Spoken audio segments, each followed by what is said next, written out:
and then I go into detail as far as the language. The amendment protects the taxpayers of North Dakota. It does not offer the rural residents of northern Richland and southern Cass counties total protection from a dam or reservoir designed to cover 50,000 acres in the bottom of the Red River Valley. This isn't about farmers and small town residents waving pitchforks and torches condemning Fargo's desire to develop into the floodplain south of town at their expense. They are not opposed to Fargo flood protection for Fargo. Like North Dakotans in your districts, they want their neighbors to be safe, they want their neighbors to succeed, they want their neighbors to enjoy the rich lives that we share as residents of this state. But they also want to live their lives. They know they cannot plan for their children to take over century-old farms with a cloud of ownership hanging over their heads. It's unreasonable to expect homeowners to wonder if they will ever get their values back if a diversion project is constructed in piecemeal fashion at the whim of a federal government that can't pass a budget, let alone fund one. The amendment that I'm asking you to pass requires the federal government to also commit to this massive diversion project that the state of North Dakota simply cannot afford to fund on its own. Mr. President, my amendment is simple. It requires the federal government to fully fund their share of the diversion project as designed by the Army Corps of Engineers before North Dakota commits to paying 1/2 of the non-federal, non-Minnesota share. The Army Corps' cash flow for the diversion says it will cost just over $2 billion. This is in today's dollars. Minnesota has shown no interest in the funding of this project. They have spent almost $100 million to build Moorhead's dikes above a 100-year flood event. Local Minnesota legislators say they will not even consider funding of the current Corps' plan, as long as the dam portion of the project floods their side of the river south of Moorhead. This leaves the state of North Dakota as the only source of money outside of the federal government. The current language in this bill says the state will start paying the bills as soon as Congress authorizes the project without any commitment to help pay for it. The Army Corps will design this overpriced monument and put the state on the hook to pick up the tab. This is wrong for North Dakota. Mr. President, Congress has a history of giving away project authorizations, but they have a hard time kicking in any money. Nationwide today, there are currently over 1,000 unfunded but authorized projects. The cost of these projects is between $60 and $80 billion. It's rare for the government to allocate more than $20 million per year for any project. The Fargo Diversion project calls for the feds to supply over $100 million per year for 8 years. It is reasonable to believe that Congress will not be able to budget anywhere near that kind of money in the foreseeable future.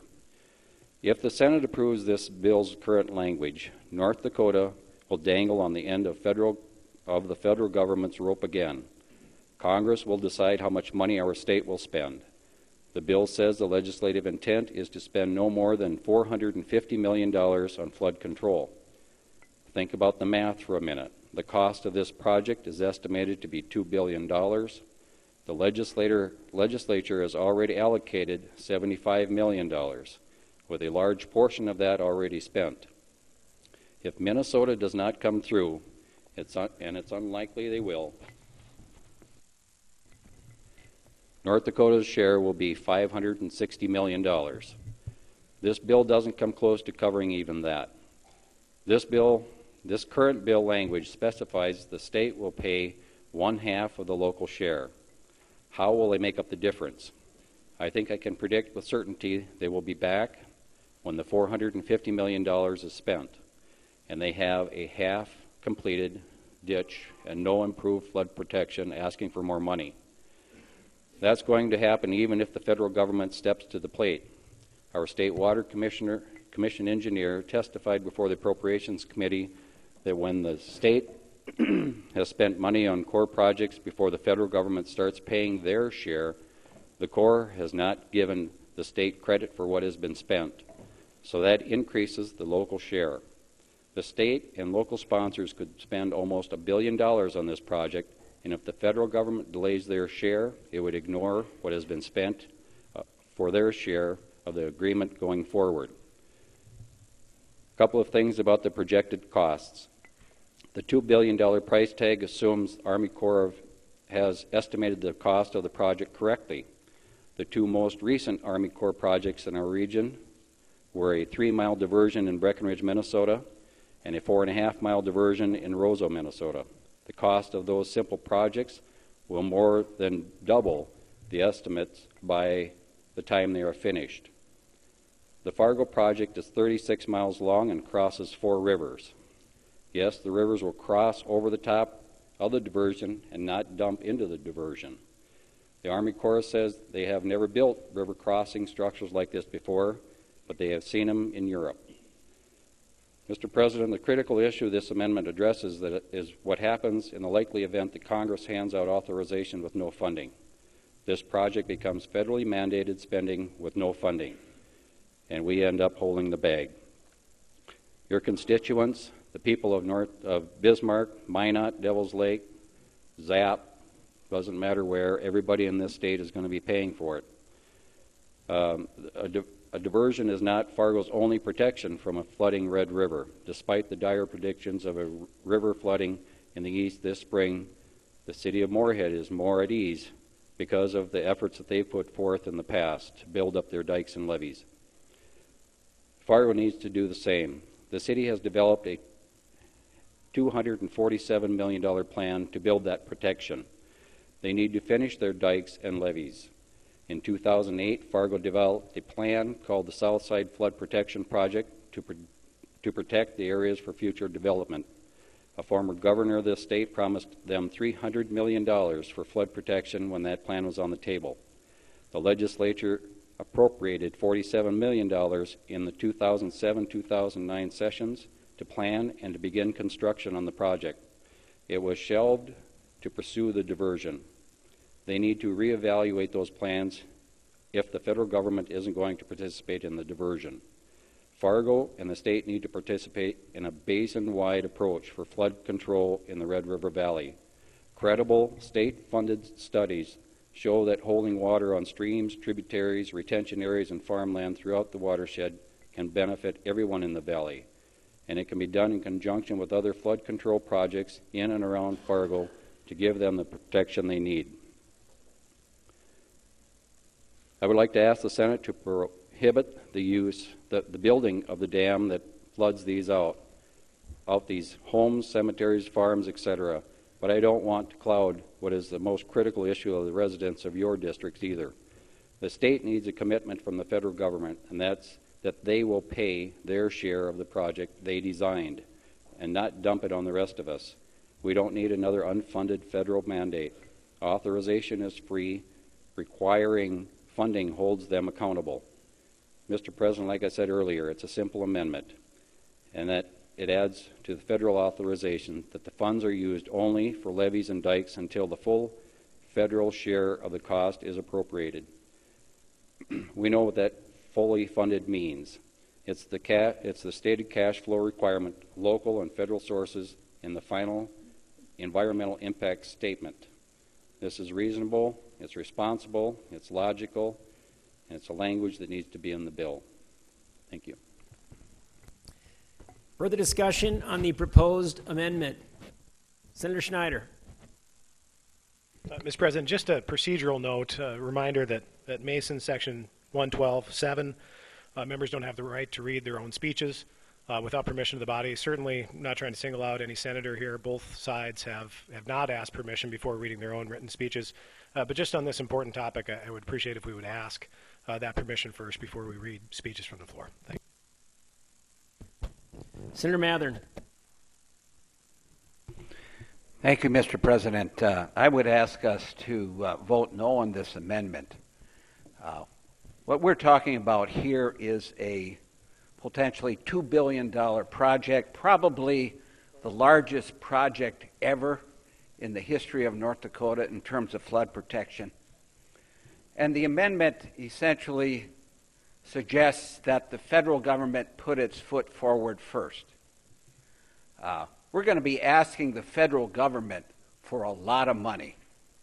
And I think for our congressional delegation and for our president to fund this project, they will want to see that North Dakota put its foot forward first.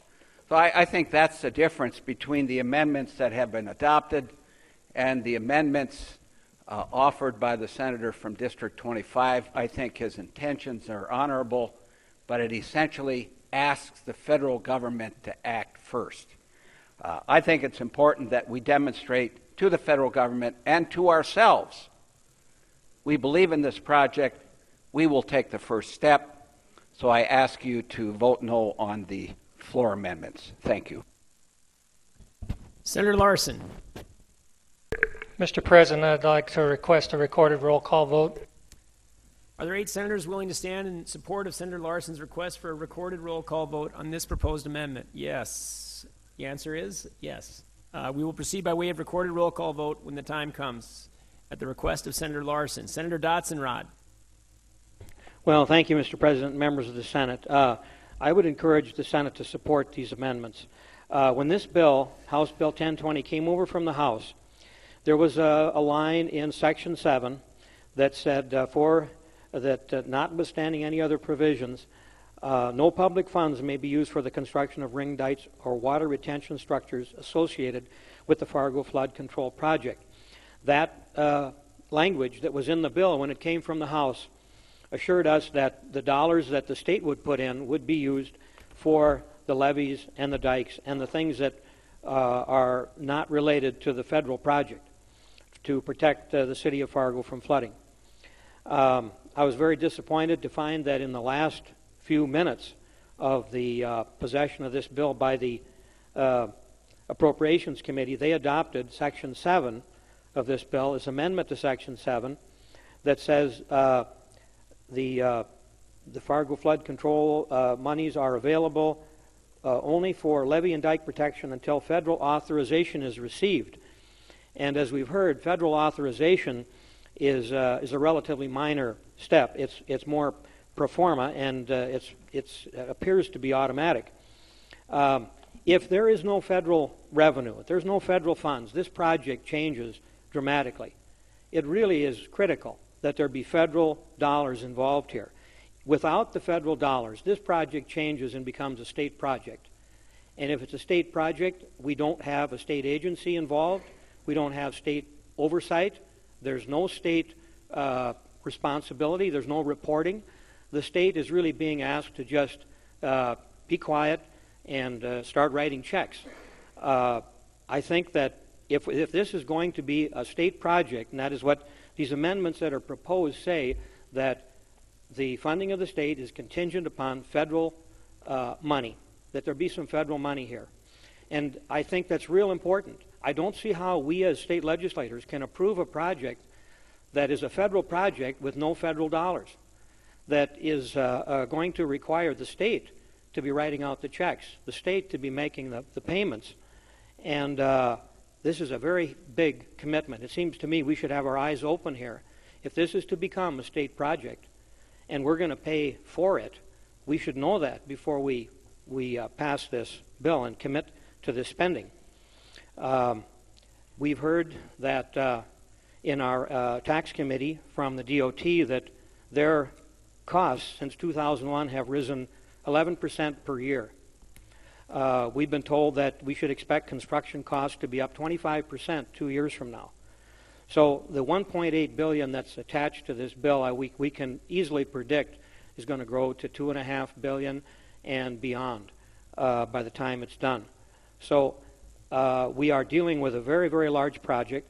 If it's going to become a state project, then we should have a state agency involved in managing the project, in making decisions and plans, and evaluating alternatives. And I'm guessing we would be talking about the State Water Commission, and this is the budget for the State Water Commission.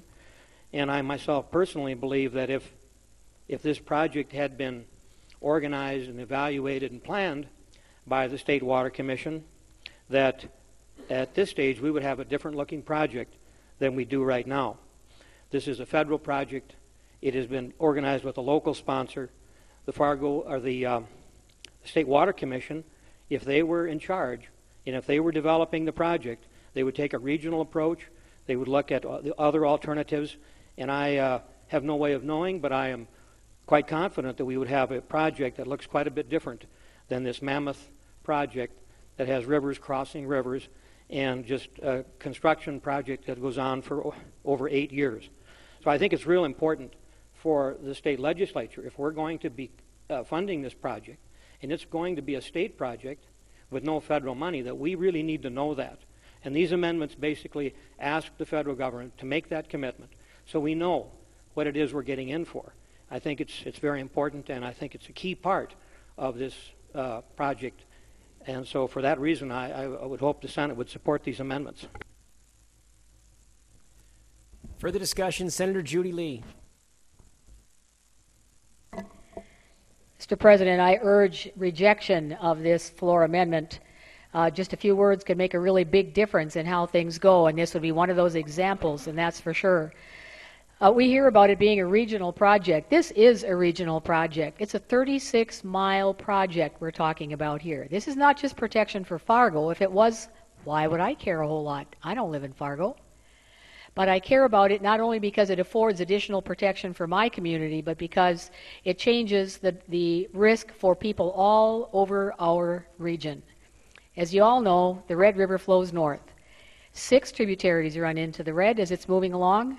They drop on the average of 3 feet per mile as they flow into the Red, and the Red, flowing north into the ice, drops 1 foot per mile. You don't have to be a math whiz to figure out that there's water coming into that Red faster than it's moving upstream in a lot of cases. That's what's caused the terrible problems in Grand Forks in '97. We're on our way now to 1.5 million plus sandbags being built, being put together and being loaded in our home communities.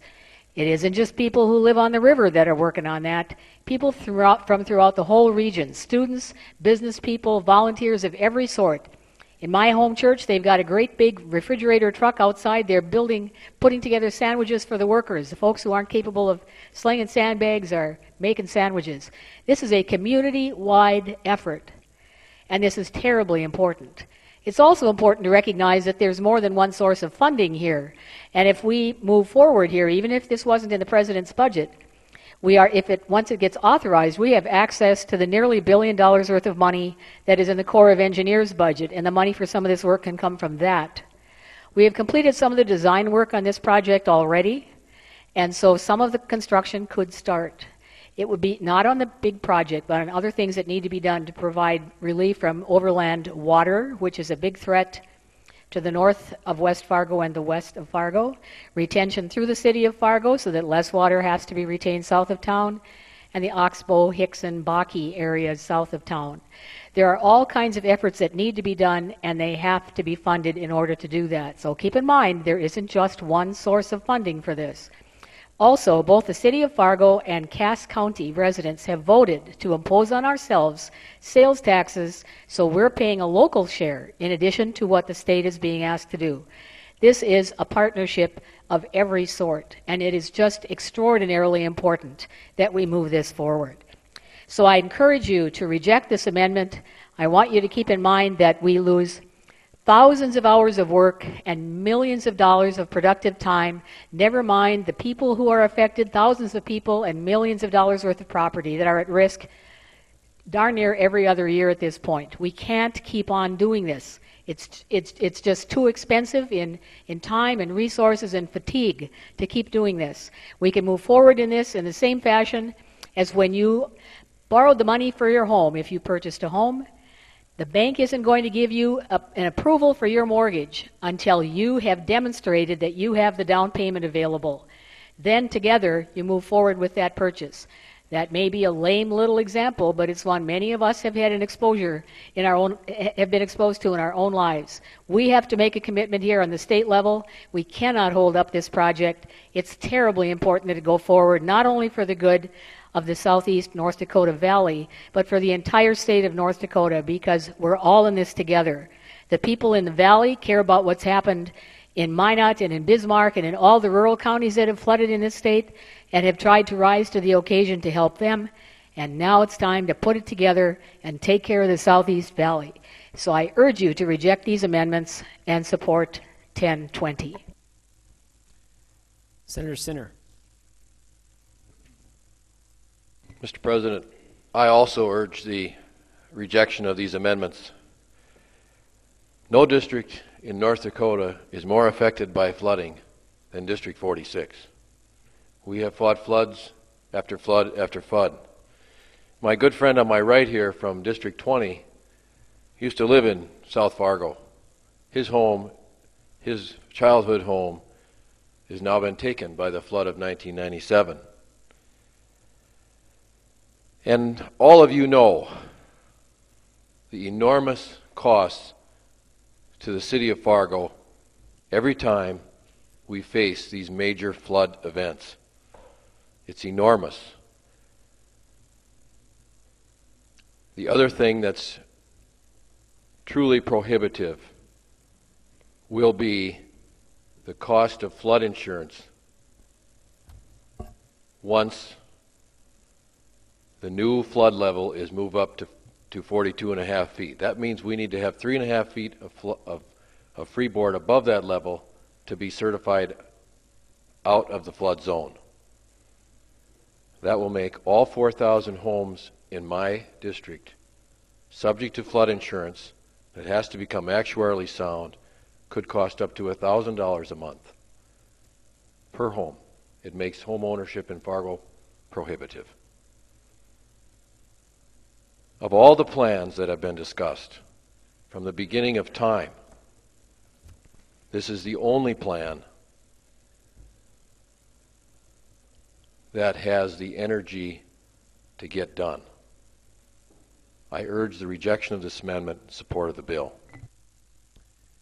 Senator Wanzik. Mr. President, as somebody who's not living in this area, I really want to get up in an effort to help Fargo, but my conscience is somewhat struggling with this issue. I find it somewhat fundamentally troubling when we are considering someone who has a problem and by government fiat forcing it onto somebody else, making it their problem. It just, from a reasonable standpoint, is difficult to understand and fathom. I do know that there's been promises made to some of these upstream people as far as alleviating the negative impacts that they will have. However, I'm not sure how we can do that until we're certain that the full funding from all parties are in the pot, so to speak. It's just too big of a deal, in my opinion, to go halfway. It's too big of a deal to go into with only one partner ponying up the money. I'm ready and willing to support this effort, but not until I see full federal funding put into the project. Senator Flacco. Mr. President, I'm asking the body to reject these amendments, and I'll try to be brief. Just a couple blocks from where I live is where the first flooding occurs, and that's at about a 17-foot level. And to give you perspective, what we're preparing for today with the well over 1 million sandbags, 1.8 at the latest count we're shooting for, is the distance between the top of my head to the ceiling. That is what we're talking about in terms of how deep we are preparing the water to be. That is significant. And we're tired of fighting it. We're tired of paying flood insurance. Right now it's at about $500 and some for my house. They're talking it will go to $2,000 possibly in the near future. You know, the land no longer holds the water. There's no such thing as slough holes or anything. We have land levelers that are providing for that. You know, I'm tired of making national news for Fargo because of flooding. And I think everyone shares that we're tired of sandbagging. Last session I remember carrying a resolution of thanks for all the sandbaggers. This is an ongoing problem that if we don't solve it, we can't expect the federal government. We need to step first, as it was said. We need to act first. We need to say that we are going to stand and support the thousands and thousands of people and businesses and the millions of dollars in terms of businesses that this will protect to allow them to continue to do business, to continue to lead good lives so that they can be productive and not spend their time making sandbags, worrying about protecting their homes, and buying costly flood insurance. So I ask you to reject the amendments. Senator Grinberg. Mr. President, I too would ask that the Senate reject these amendments, and I'm going to provide a few more comments from the seat that I sit in. Mr. President, members of the Senate, this is an important vote. I think everyone would agree with the nature of what's being debated here today. This is important. It's also very unusual for us to be debating a local project on the floor of the Senate. We adopted a policy a number of years ago where the Water Coalition and the Water Commission would be making decisions and we would fund. So part of this debate is the funding that's being proposed. And let me just remind the body that the 61st and 67th Legislative Assembly committed $100 and some million. That contributes with this $100 million to the $450 million. So what you vote on today with another $100 million doesn't add it to the $450. It's capped 61st, 62nd, and 63rd Legislative Assembly commitments of $450 million. It's intent. It's been said that, well, they'll come back for more. I think it's pretty clear that that is the intent of this body. And Mr. President, members of the Senate, certainly there's a lot of opinions, strong opinions. Friends on both sides of the issue, many of us have. These are tough decisions. I would have hoped earlier on that both sides would have sat down and had more discussion amongst themselves rather than bringing it here. But the fact of the matter, they're here. And you have to make a decision today. I'm reminded of a meeting I participated in August of 2010 in Montreal County on an oil field tour. County Commissioner for Montreal County at lunch stood up and thanked us from the East. He said, for years, you carried, by sales tax generation, the state. And now look what's happening in oil country. I would ask, I'm quoting him, I would ask that you look to our needs as we look to help your needs, as we are a state that should be united and not East versus West, our oil money, your sales tax money. I thought that was a pretty profound comment that he made. Mr. President, members of the Senate, this project is a locally preferred option. It's been vetted, it's been talked about for years. Lots of design work, lots of meetings. If we pass this amendment as fully funded, do you expect the federal government will write a check for $880 million next year, the year after? That's not the way that this works. I don't know of any other federally funded project of this size that gets a lump sum check. Once it's authorized, they provide regular installments. That's what authorization means. And Mr. President, that's the proposal with state funds as well. We're not writing a check and a commitment for $450 million here today. It's going to require future legislative sessions and understanding that this project is going to take at least a decade to complete.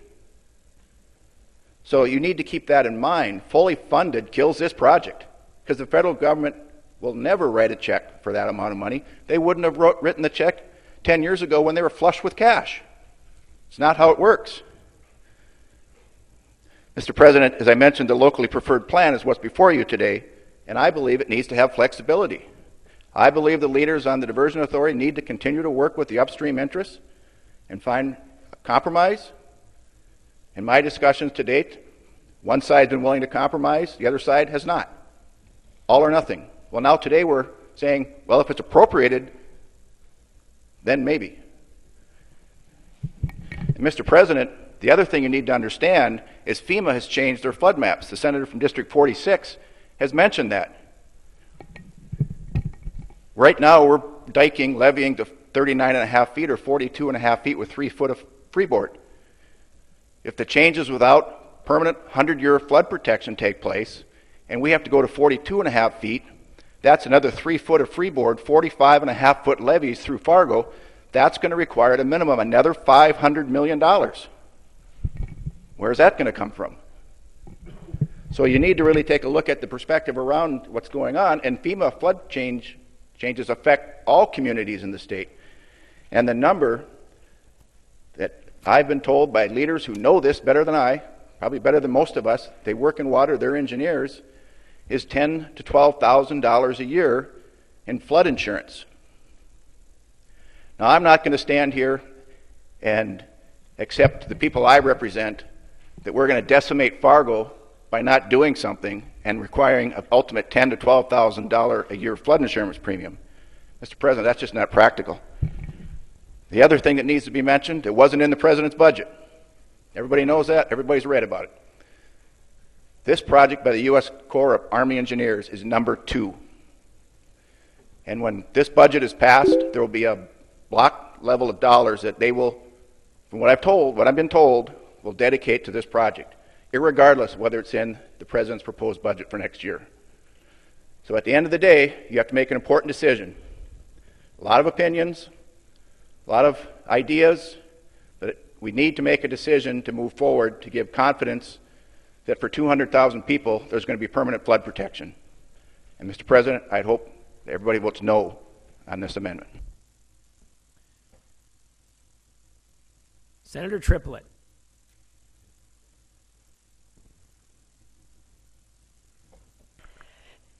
Mr. President, I think the one thing that everyone in this chamber would agree on is that the city of Fargo needs flood protection. I don't think there's anyone who would stand up and say they don't want the city of Fargo to have flood protection. There are a couple of issues, however. One of them has been brought up as the concerns of folks upstream. And I think when there is a locally preferred project, it's certainly okay for the state to support a locally preferred project as long as it doesn't impact others. But when it does impact others, then I think it's appropriate for the state to be involved.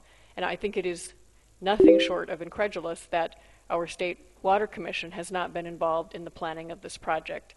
That's a clear dropping of the ball at some level, and I have not served on the committees that have considered this, so I have no idea where the ball has been dropped. But I think we need to get our state water commission involved in the planning of this project to assure that there is a larger region-wide perspective. There's also a suggestion that if we adopt these amendments that nothing will move forward. And I think that we've seen this sort of thing many, many times in the legislature where we pass an amendment that maybe isn't perfect, but we all know this is headed back to a conference committee and will be discussed at some great length there. And I think that by supporting these amendments, we're making a statement that we don't think the bill is currently in really good shape. And that's the reason that I am going to support them. I would agree with the previous speaker that this is not the way the bill should end up at the end of the session, the all or nothing component. But certainly we also cannot, as one of my colleagues has already said, we cannot just hand a blank check to the U.S. Army Corps of Engineers without any amount of state supervision, input, or control.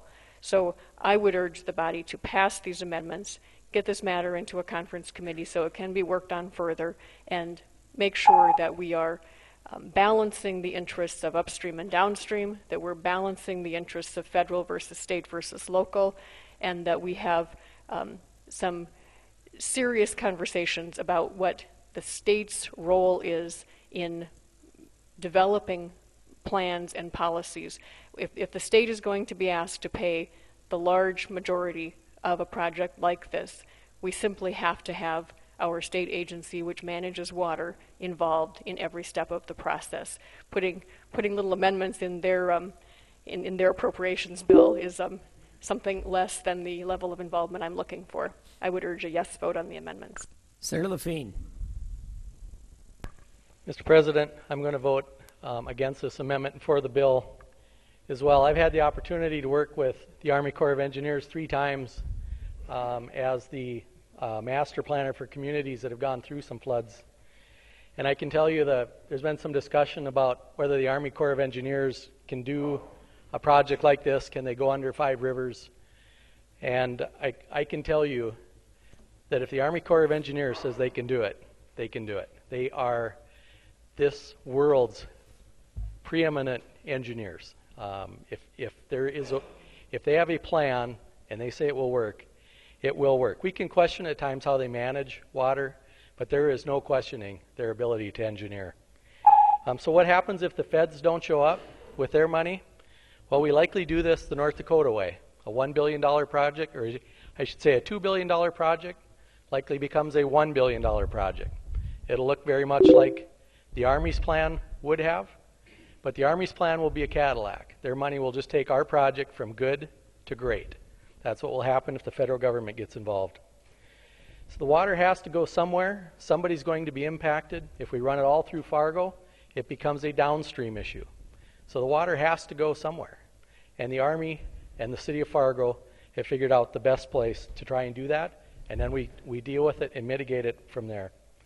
Mr. President, I live in a sandbag-free zone.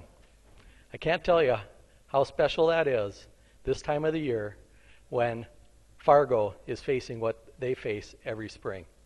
What this state and the federal government did for my community is really, really special. I pay no more flood insurance. I never worry again about a flood. And considering I lost my house and most of my building once, that is very, very satisfying knowing that these people took care of us. Mr. President, it's time for us to take care of Fargo. If we had a flood like Grand Forks had, and we're right on the edge of it every spring in Fargo, $1 billion would seem like nothing. $1 billion would go in a heartbeat. I can't believe that on Friday it will be 16 years since Grand Forks went through what it did, and we haven't taken care of Fargo to this point. Mr. President, this body needs to pass this for Fargo. Senator Gary Lee. Mr. President, I'll be brief. I think most of the arguments have been made and they're good, and I think District 22 has the distinction of having the largest footprint of the diversion itself, if that's what we're talking about in terms of a project. So that gives me the distinction as well as having strong arguments on both sides of this particular issue, and I dare say that they're good arguments. But one thing comes away from those arguments in that everyone wants some sort of permanent flood protection for our largest city. It has to be that way. I've thrown sandbags since 1969, and I've lived along a river for 20 years, so I know what a flood is like. But I also think if I step away from those good arguments, I think we need to decide what our project is going to be if we have no federal involvement. What is the scope of this project? How much are we willing to commit? I'm willing to commit a lot. I think the amendments that came over that I voted for again today were good amendments. Moving that cap to 450, taking away the local restrictions, to requiring federal authorization. But I also think this is a reasonable amendment as well, that we should have federal funding involved.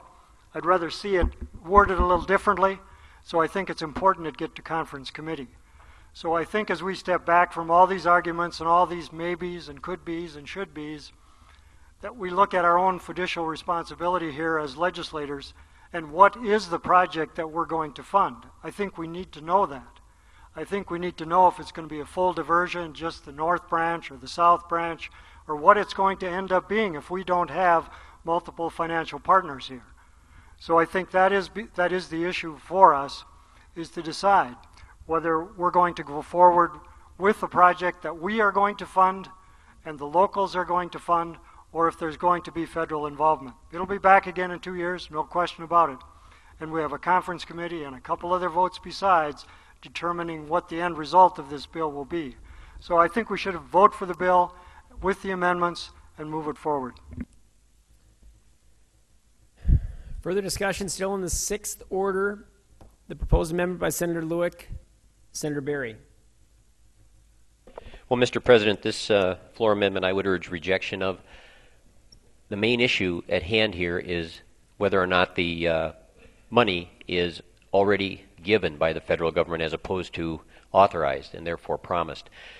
We hear the term make a decision and move forward. We do that often in this body each session.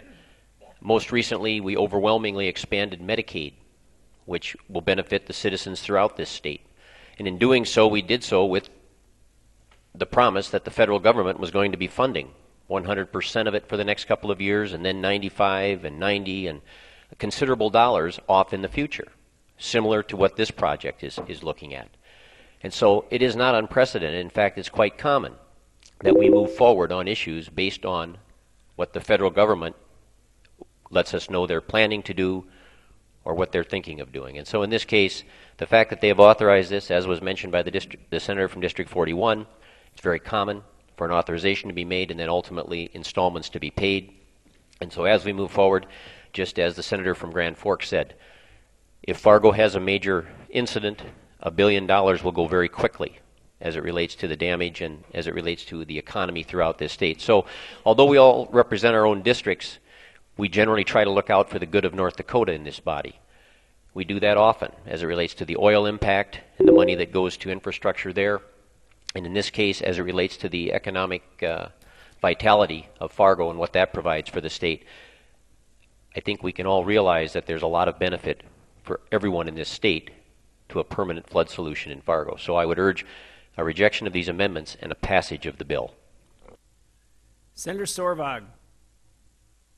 Mr. President, I would also encourage rejection of this floor amendment. I guess I have the distinction of probably the second largest footprint of the diversion in my district, District 45, because most of the north end is in there. So I too have people that are for it and against it. And and I grew up in that area up north. So I grew up fighting water. I grew up throwing sandbags. So I understand the fight. I understand also that if we protect this large city and this large population, a few people are going to get hurt. And I think it's important, as one of the previous speakers said, we've got to make sure that we help out and take care of those that are going to get hurt by this. But at the end of the day, we've got a population of 200,000 people. And we are being threatened with the possibility of outlandish flood insurance rates that are going to really hurt the economy of this community. And I think the other area you really need to consider is businesses. A lot of the people around that aren't even going to be inside this diversion are also people that depend on the viability of the Fargo, West Fargo, Moorhead, Dilworth, that whole community. That's where jobs come from. That's where the economy booms from. I run a small business. 2009, you took 60 days out of my year. I'm not an essential business. I don't make it up. That happened in 2010. That happened in 2011. And I'm one of hundreds. I only employ a few people, but it affects everybody. Large businesses can ride it out, but it still affects everybody. This picture is large. And that's why I think we need to reject this. We need to allow this process to go forward. We know there's going to be changes. We know there's going to be a little pain, but we have to keep moving this forward. And to the statement the state is funding the majority of it, no, it's not. The locals have stepped up. We've got 2 half cents at the city and 1 half cent in the county. The locals are funding just as much of the state as this amount. And the concern that we're going to come back and ask for more, maybe, but the legislature can decide with that time. Or even if we continue to put out the 450 if things change. But at the end of the day, this is a good project. It's got some issues to work out. There's going to be changes, but we need to step forward and let it move forward, reject the floor amendment, and vote on the bill. Further discussion, Senator Nelson. Well, Mr. President, I too live in Fargo on the river and have been greeted by a 14-foot dike for 4 of the last 5 years. And if that dike were not there, there would be no downtown Fargo. There would be nothing happening at Sanford Medical Center because that's where the overrun is that allows water into the rest of Fargo. If you go down 2nd Street, which is kind of the connector between 4th Street South by the YMCA and the Main Avenue Bridge, it dips down to 30 feet. The driveway into my apartment complex is at 30 feet.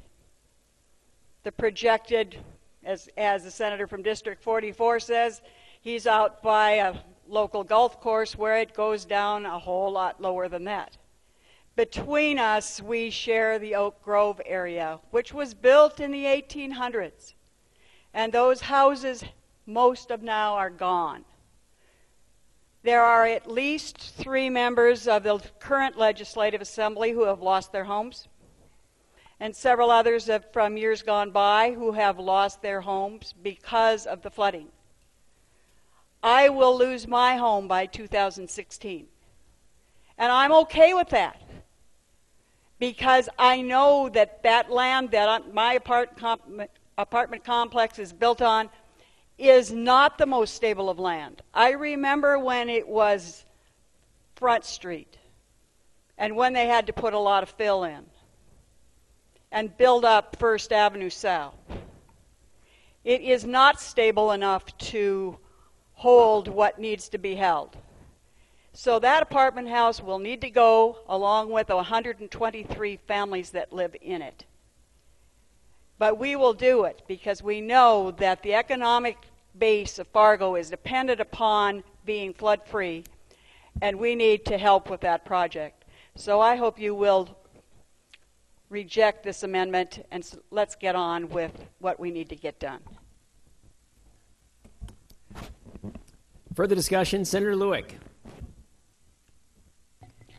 Mr. President, there is not an inkling in any one of us that wants to see any damage done to Fargo or Cass County residents, businesses, does not matter.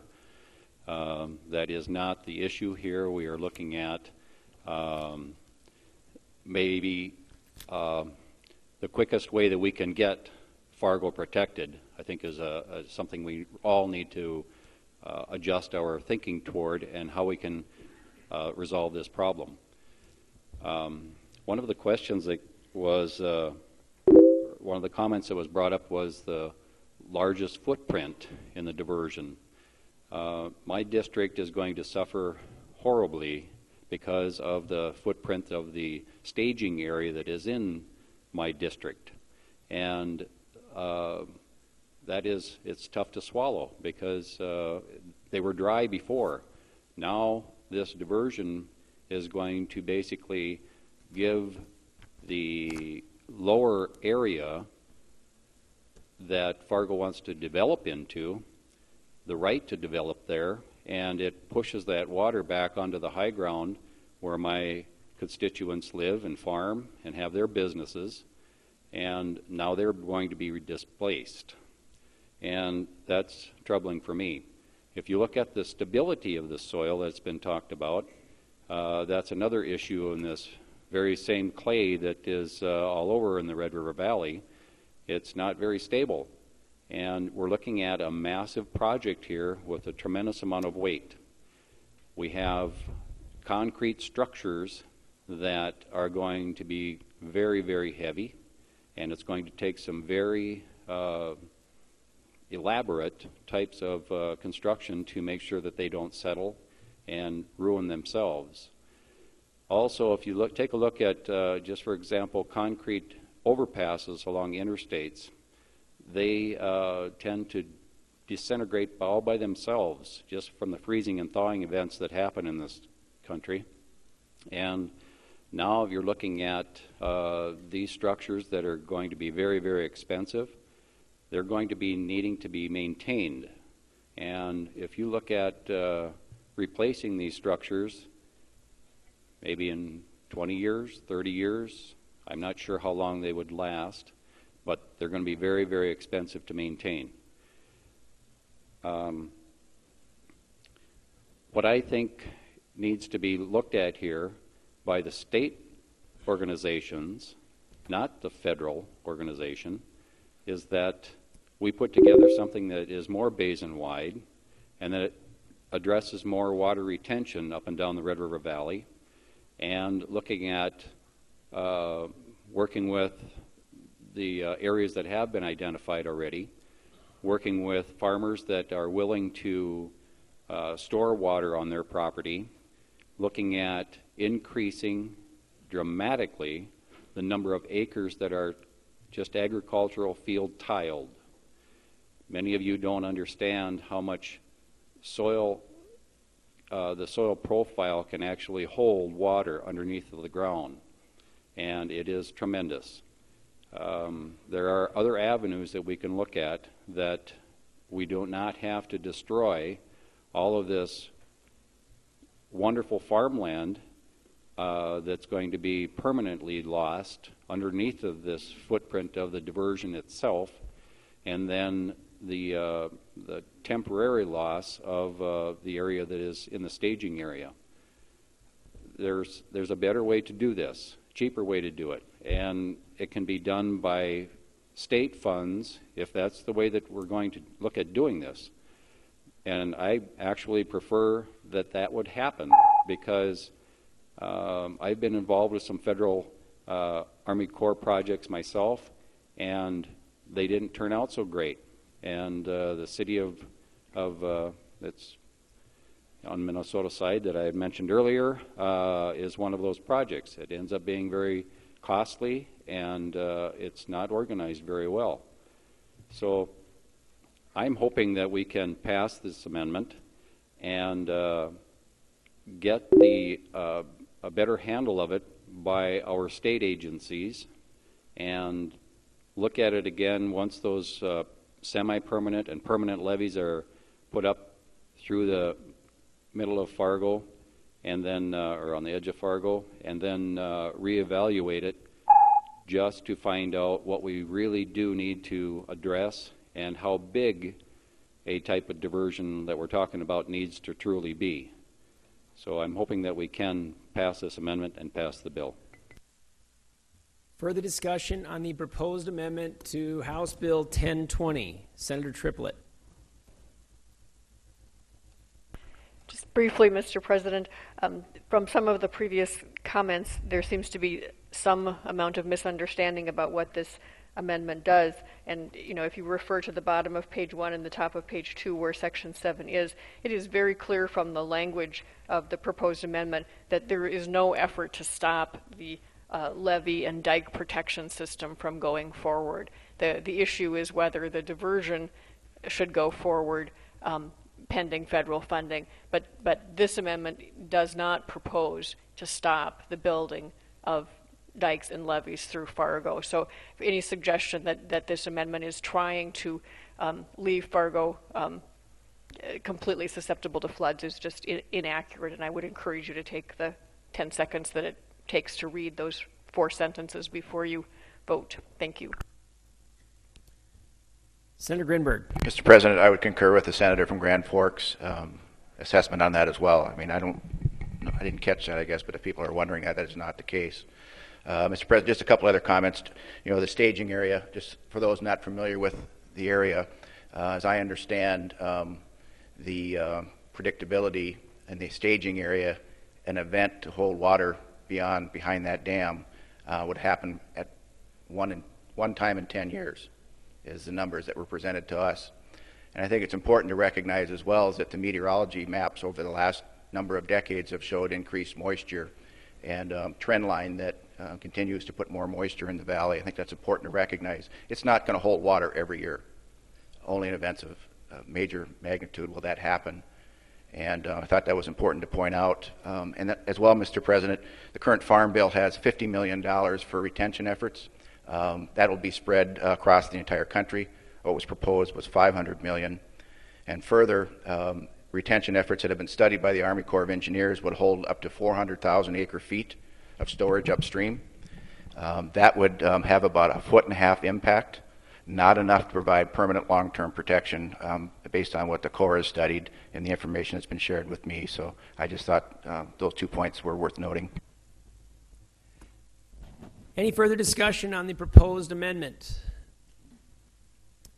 Hearing none, we'll proceed by way of recorded roll call vote. The question being the proposed amendment to House Bill 1020. That proposed amendment is 13.8149.02006. Would the Secretary please open the key?